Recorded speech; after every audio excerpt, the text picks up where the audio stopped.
Historia del siglo XX.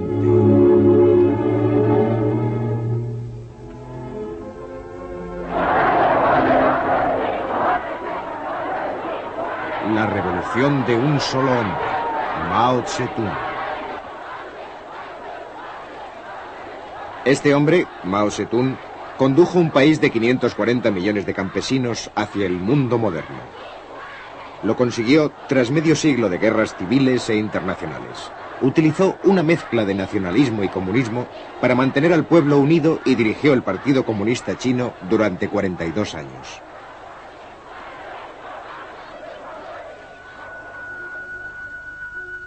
Mao tenía 7 años cuando dio comienzo el siglo XX. Su padre era un campesino propietario de tierras. Mao era un muchacho inteligente y su padre quería que llevara la contabilidad de su hacienda, pero él tenía otros planes.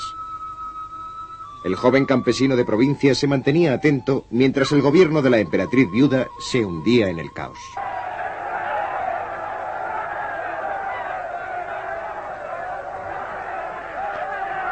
En 1912 se formó el Kuomintang, un partido popular dirigido por Sun Yat-sen. Mao Zedong, primero estudiante, después profesor y posteriormente bibliotecario, estudió historia y política en profundidad. Mao empezó a tomar conciencia de lo mal gobernada que estaba China. La mayoría de sus puertos e industrias estaban en manos de poderes extranjeros.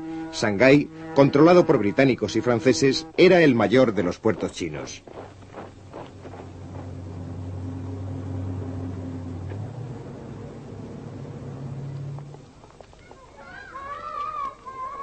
En 1921, curiosamente en un colegio de chicas, se reunieron por primera vez los fundadores del Partido Comunista Chino. Mao se encontraba entre ellos. Decidieron unir sus fuerzas a las del Kuomintang. Numerosas partes del país estaban dominadas por los jefes guerreros locales. El ejército del Kuomintang, ahora respaldado por los comunistas, marchó contra ellos.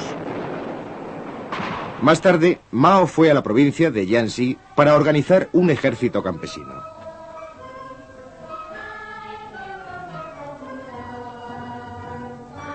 En Jiangxi, Mao confirmó su opinión de que el campesinado era la clave de la revolución en China. En 1927, la campaña del Kuomintang contra los jefes guerreros estaba en marcha. Pero las envidias de los comunistas en el interior del Kuomintang llevaron a una purga que supuso un desastre para estos. En una especie de noche de los cuchillos largos, algunos líderes comunistas fueron asesinados en Shanghái. Mao tuvo la suerte de no encontrarse allí. Algunos comunistas escaparon, refugiándose en las escasas plazas fuertes que aún conservaban. Me gustaría presentarles al presidente del gobierno nacional. El nuevo líder del Kuomintang era Chiang Kai-shek. Larga vida a los 3 principios del pueblo. Larga vida al espíritu revolucionario de la China nacionalista. Chiang odiaba el comunismo. Ordenó que sus tropas rodearan las bases comunistas de Jiangxi.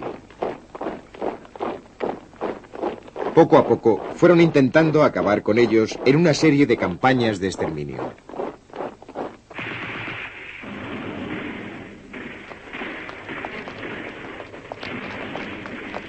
En 1934, Mao se dio cuenta de que su ejército rojo debía luchar o morir. Así que unos 100.000 hombres emprendieron la legendaria Larga Marcha, un recorrido de 9.600 kilómetros para el que necesitaron un año.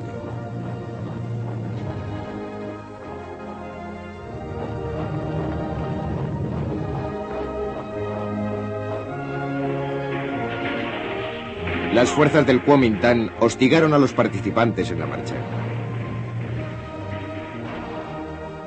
Durante esta, en una ciudad llamada Shunji, Mao fue elegido presidente del Partido Comunista Chino. Entonces, para eludir al Kuomintang, las tropas comunistas se dividieron. Mao condujo uno de los ejércitos.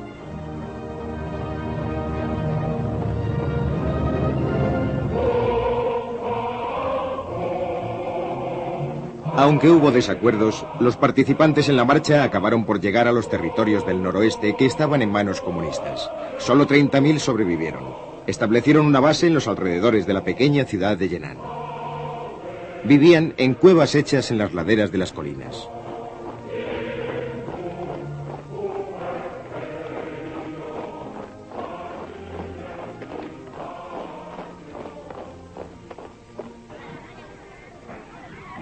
Un joven periodista americano, Edgar Snow, consiguió llegar hasta Mao en Yenan. Cuando Mao empezó a hablarme de sus planes sobre el futuro de China y la revolución, al principio me pareció un poco fantasioso porque él solo dominaba un territorio muy pequeño y tenía pocos hombres. Pero la forma en que me explicó su programa y sus ideas era tan lógica y convincente que al final acabé pensando que realmente se trataba de un presidente excepcional. Edgar Snow también filmó al ejército de Mao.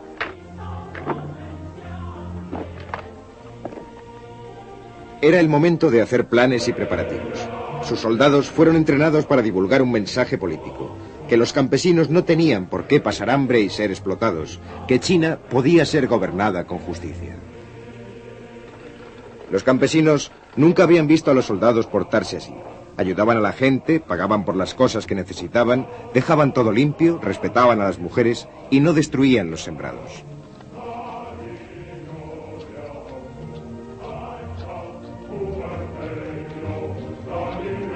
En 1937, Japón empezó una guerra con China.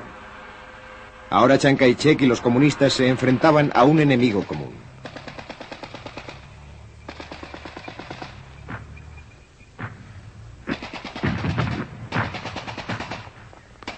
Los comunistas pidieron que se formara un frente único para combatir a Japón.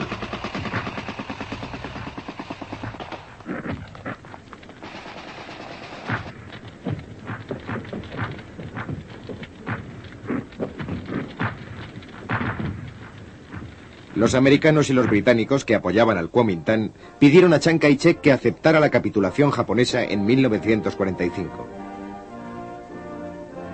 Los americanos intentaron lograr que los comunistas formasen una coalición con el gobierno chino. Pero no se llegó a un acuerdo y estalló la guerra civil.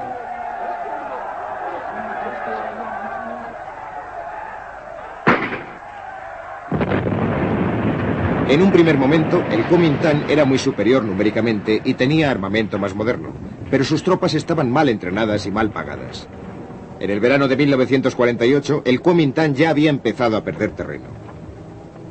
Mao eligió a Lin Piao como comandante para planear el ataque final. Unos meses más tarde, el Kuomintang se encontraba en franca retirada. Las tropas restantes se refugiaron en la isla de Taiwán, donde los americanos siguieron prestándoles apoyo. Para Mao Zedong se acercaba el momento por el que había luchado y hecho planes durante más de 20 años.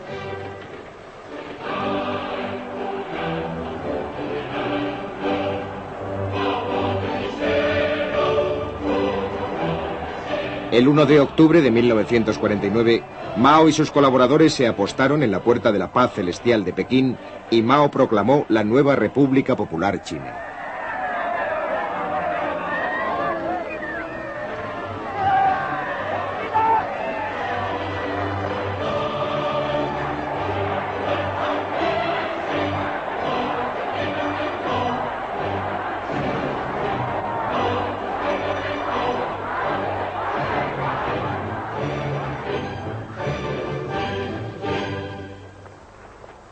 La situación era muy grave.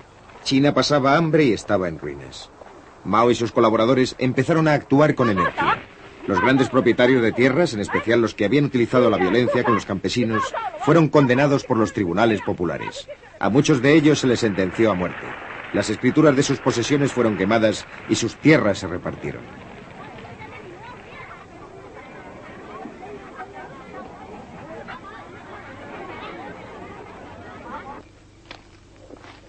Muchos campesinos recibieron una parcela de terreno por primera vez.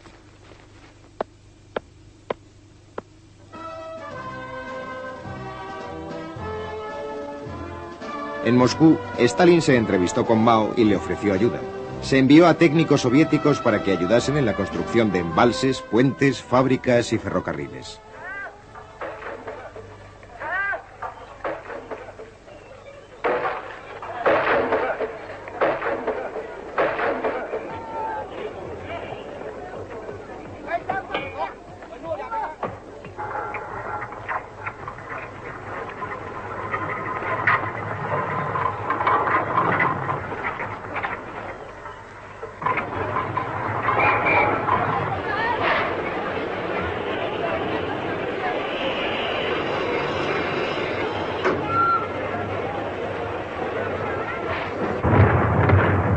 En 1950, la Guerra de Corea llevó a China a un enfrentamiento con las Naciones Unidas. En octubre, las tropas de esta organización condujeron nuevamente a los norcoreanos hasta la frontera china y Mao, a su vez, envió voluntarios a Corea atravesando el río Yalu.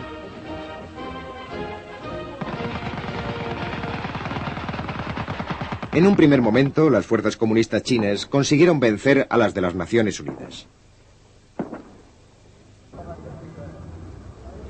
En el interior de China, la guerra provocó una campaña contra todos los extranjeros.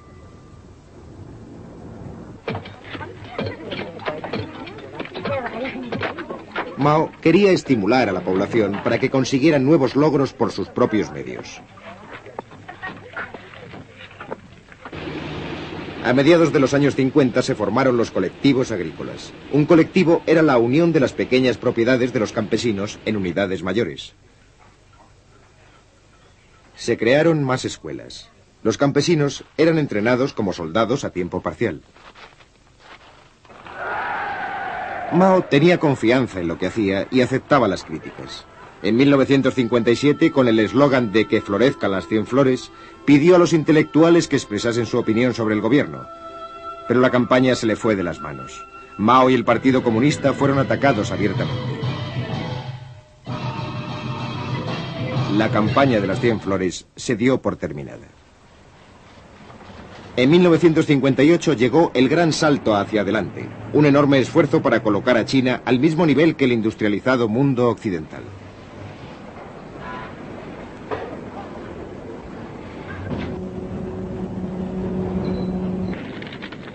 Se establecieron disposiciones para crear industrias en el campo.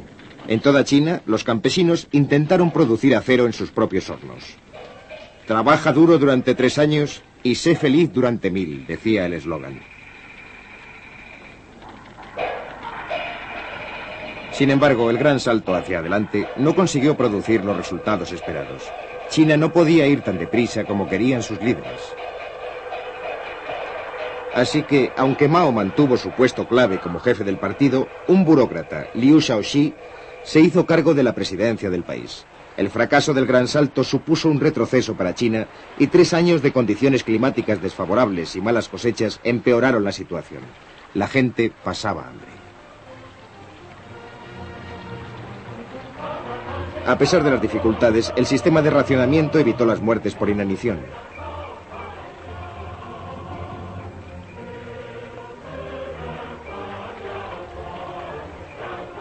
En 1960, Khrushchev visitó Pekín. Tras la fachada sonriente, aumentaba la desconfianza y la sospecha entre China y la Unión Soviética. ¿Avanzaba China demasiado deprisa?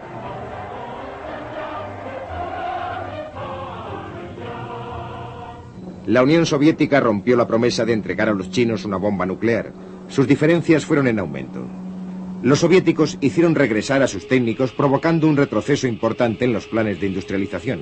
A pesar de ello, en 1963, sin su ayuda, China hizo estallar su primera arma nuclear.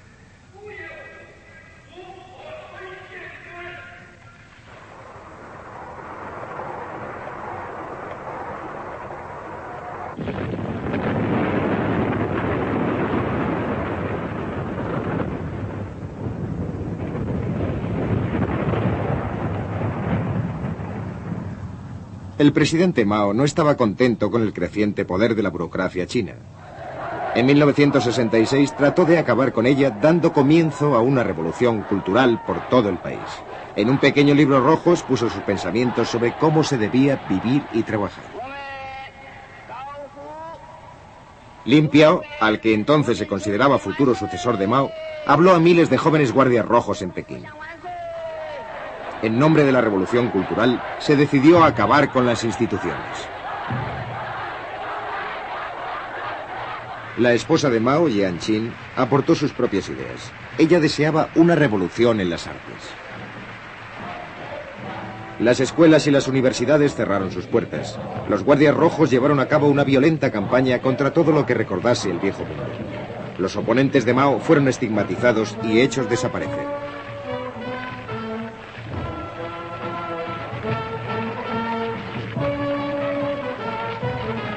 los acontecimientos fueron tomando proporciones excesivas.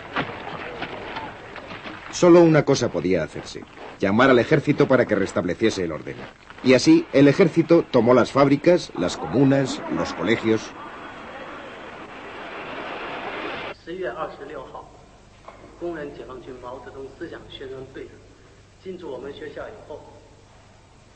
Cuando el caos de la revolución cultural hubo pasado, el objetivo de Mao fue rehacer el país.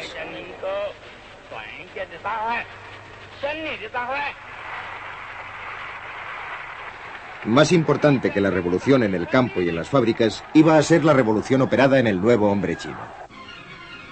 Mientras tanto, en el norte, soviéticos y chinos se enfrentaron en los territorios fronterizos.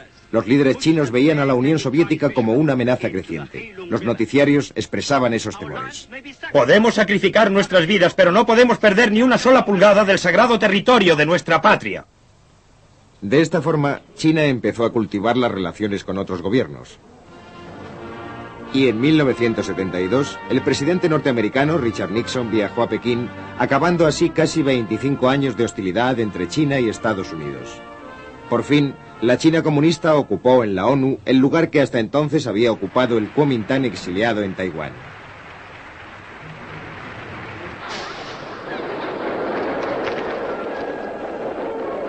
Ahora Mao tenía ya más de 70 años y estaba enfermo. Sin embargo, igual que otros hombres como Zhou Enlai, había luchado por la revolución y quería que ésta siguiese adelante.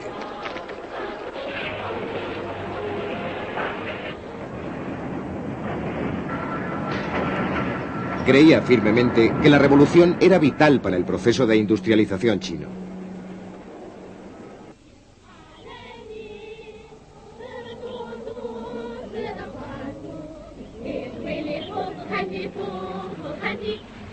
Las comunas, alguna de ellas de hasta 60.000 miembros, habían reemplazado a los colectivos agrícolas.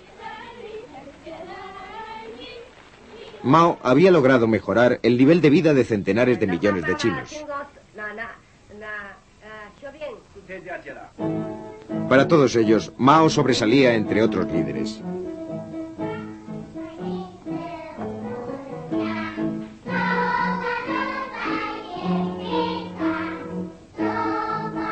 Los pensamientos del presidente eran el tema de las canciones infantiles. Sus escritos políticos eran citados para apoyar cualquier reglamento o ley que el gobierno decidiese dictar. Mao seguía siendo el reverenciado gran líder cuando murió en septiembre de 1976. Aquellos que, como su viuda, usaban las palabras de Mao para promover leyes extremistas, fueron pronto sustituidos. El liderazgo del país mayor del mundo recayó en Hua Kuo-fen. Aunque la nación seguía dominada por la memoria de Mao Zedong.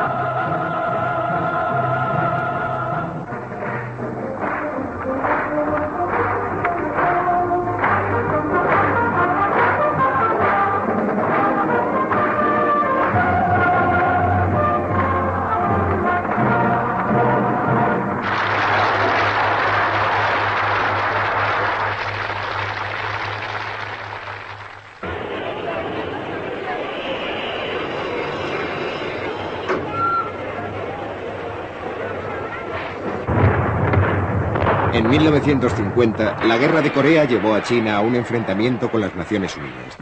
En octubre, las tropas de esta organización condujeron nuevamente a los norcoreanos hasta la frontera china y Mao, a su vez, envió voluntarios a Corea atravesando el río Yalu.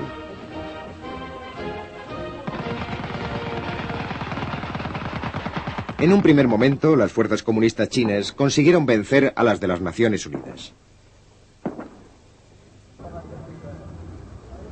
En el interior de China, la guerra provocó una campaña contra todos los extranjeros.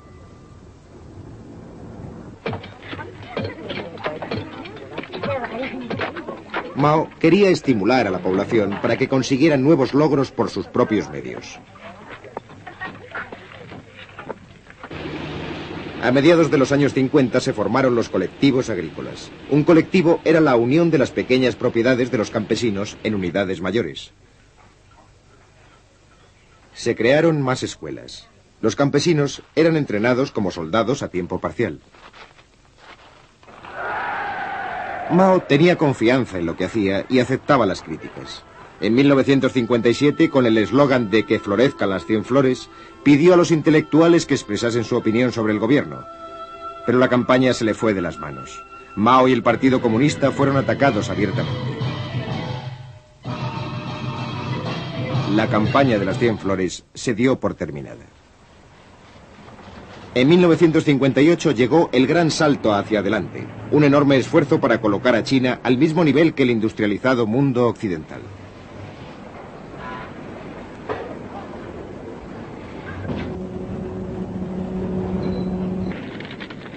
Se establecieron disposiciones para crear industrias en el campo.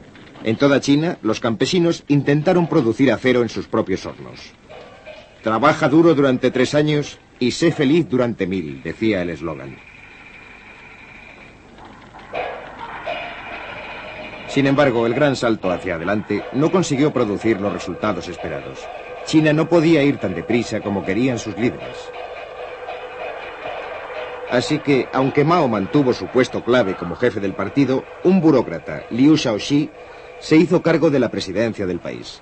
El fracaso del gran salto supuso un retroceso para China y 3 años de condiciones climáticas desfavorables y malas cosechas empeoraron la situación. La gente pasaba hambre. A pesar de las dificultades, el sistema de racionamiento evitó las muertes por inanición. Las fuerzas del Kuomintang hostigaron a los participantes en la marcha. Durante esta, en una ciudad llamada Shunji, Mao fue elegido presidente del Partido Comunista Chino. Entonces, para eludir al Kuomintang, las tropas comunistas se dividieron. Mao condujo uno de los ejércitos.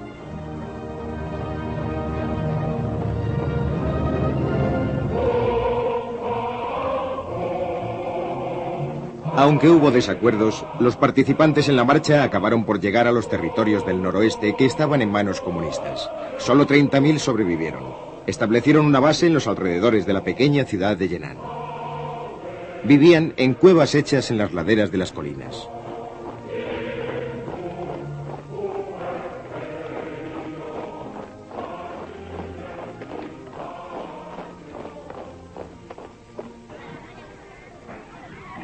Un joven periodista americano, Edgar Snow, consiguió llegar hasta Mao en Yenan. Cuando Mao empezó a hablarme de sus planes sobre el futuro de China y la revolución, al principio me pareció un poco fantasioso porque él solo dominaba un territorio muy pequeño y tenía pocos hombres. Pero la forma en que me explicó su programa y sus ideas era tan lógica y convincente que al final acabé pensando que realmente se trataba de un presidente excepcional. Edgar Snow también filmó al ejército de Mao.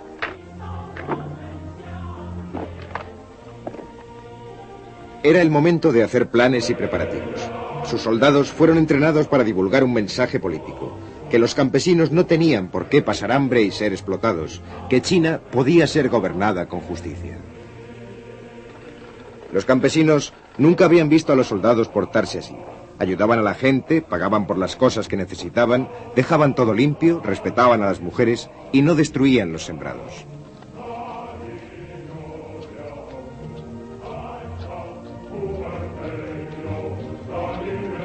En 1937, Japón empezó una guerra con China. Ahora Chiang Kai-shek y los comunistas se enfrentaban a un enemigo común.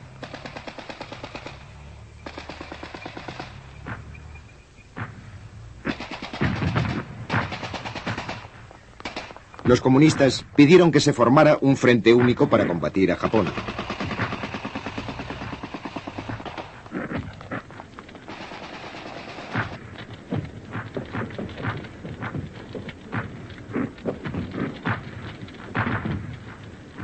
Los americanos y los británicos que apoyaban al Kuomintang pidieron a Chiang Kai-shek que aceptara la capitulación japonesa en 1945.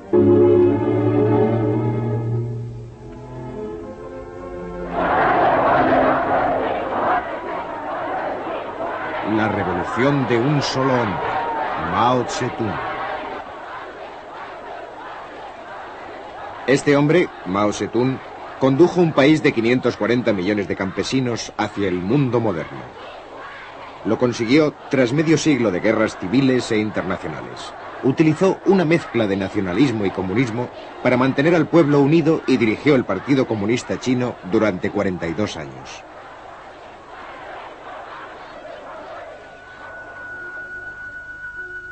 Mao tenía 7 años cuando dio comienzo el siglo XX. Su padre era un campesino propietario de tierras. Mao era un muchacho inteligente y su padre quería que llevara la contabilidad de su hacienda, pero él tenía otros planes. El joven campesino de provincia se mantenía atento mientras el gobierno de la emperatriz viuda se hundía en el caos.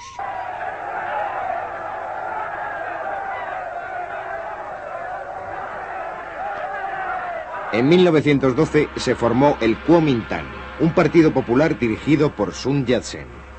Mao Zedong, primero estudiante, después profesor y posteriormente bibliotecario, estudió historia y política en profundidad.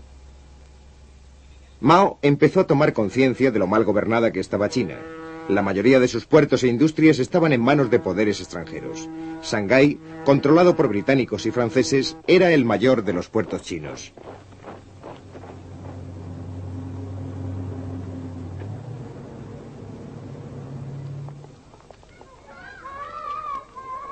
En 1921, curiosamente en un colegio de chicas, se reunieron por primera vez los fundadores del Partido Comunista Chino. Mao se encontraba entre ellos.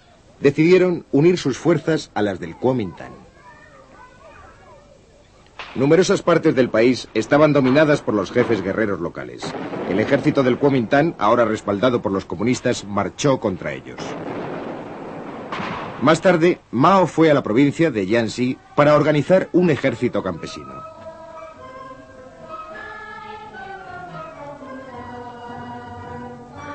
En Jiangxi, Mao confirmó su opinión de que el campesinado era la clave de la revolución en China. En 1927, la campaña del Kuomintang contra los jefes guerreros estaba en marcha. Pero las envidias de los comunistas en el interior del Kuomintang llevaron a una purga que supuso un desastre para estos. En una especie de noche de los cuchillos largos, algunos líderes comunistas fueron asesinados en Shanghái. Mao tuvo la suerte de no encontrarse allí.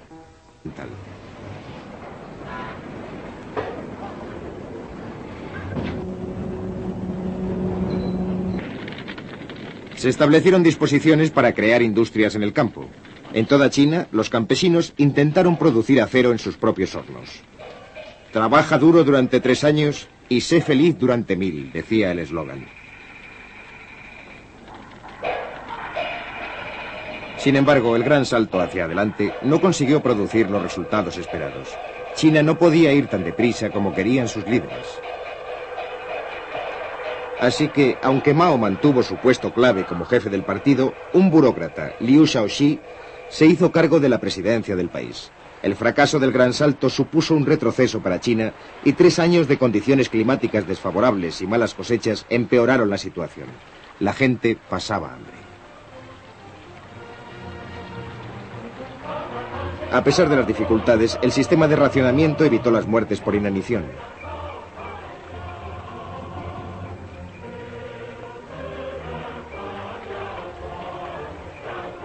En 1960, Khrushchev visitó Pekín. Tras la fachada sonriente, aumentaba la desconfianza y la sospecha entre China y la Unión Soviética. ¿Avanzaba China demasiado deprisa?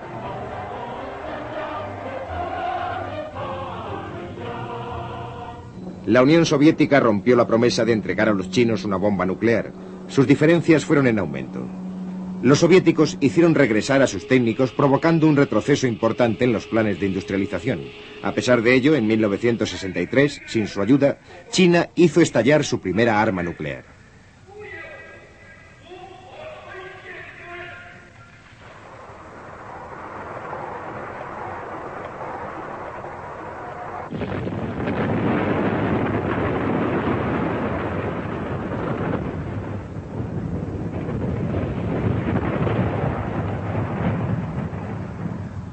El presidente Mao no estaba contento con el creciente poder de la burocracia china. En 1966 trató de acabar con ella dando comienzo a una revolución cultural por todo el país. En un pequeño libro rojo expuso sus pensamientos sobre cómo se debía vivir y trabajar. Lin Piao, al que entonces se consideraba futuro sucesor de Mao, habló a miles de jóvenes guardias rojos en Pekín. En nombre de la revolución cultural, se decidió acabar con las instituciones. La esposa de Mao, Jiang Qin, aportó sus propias ideas. Ella deseaba una revolución en las artes. Las escuelas y las universidades cerraron sus puertas. Los guardias rojos llevaron a cabo una violenta campaña.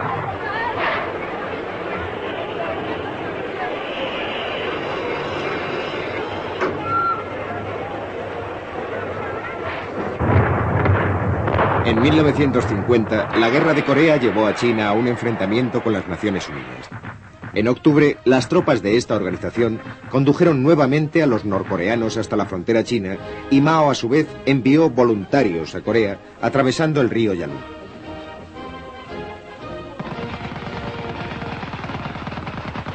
En un primer momento, las fuerzas comunistas chinas consiguieron vencer a las de las Naciones Unidas.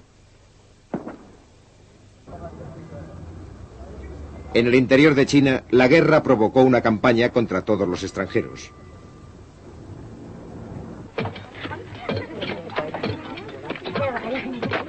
Mao quería estimular a la población para que consiguieran nuevos logros por sus propios medios. A mediados de los años 50 se formaron los colectivos agrícolas. Un colectivo era la unión de las pequeñas propiedades de los campesinos en unidades mayores. Se crearon más escuelas. Los campesinos eran entrenados como soldados a tiempo parcial. Mao tenía confianza en lo que hacía y aceptaba las críticas. En 1957, con el eslogan de que florezcan las 100 flores, pidió a los intelectuales que expresasen su opinión sobre el gobierno. Pero la campaña se le fue de las manos. Mao y el Partido Comunista fueron atacados abiertamente. La campaña de las 100 flores se dio por terminada. En 1958 llegó el gran salto hacia adelante, un enorme esfuerzo para colocar a China al mismo nivel que el industrializado mundo occidental.